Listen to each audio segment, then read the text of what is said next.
8th English, Unit 6, Supplementary, Homeless Man and His Friends. இந்த கதையை உங்களுக்கு தமிழ்ல சொல்றேன். தெருவாசியும் அவரோட நண்பர்களும்.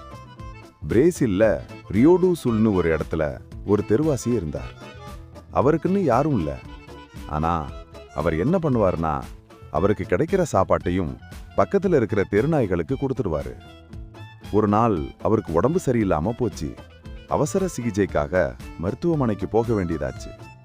அவர் செஞ்ச உதவி அவருக்கு எப்படி திரும்பி வந்துச்சுன்னா, அவர் சாப்பாடு போட்ட நாய்கள் எல்லாம் அவர் தனியா இருக்கக்கூடாதுன்னு அவரை விடாம பின்னாடியே வந்துருச்சு. அங்க இருந்த நர்ஸ் ஒருத்தவங்க, அவங்க பேரு கிறிஸ் மாம்ப்ரிம். அவங்களும் அவங்க கூட வேலை பார்க்கறவங்களும் நாய்களோட இந்த அளவற்ற பாசத்தை பார்த்தாங்க. அந்த தெருவாசிக்கு பேரு சீசர். அதிகாலை 3 மணி போல உடம்பு சரியில்லாம மருத்துவமனைக்கு வந்தாரு. அவருக்கு என்ன வியாதி, பின்னணி என்னன்னு முதல்ல யாருக்கும் தெரியல.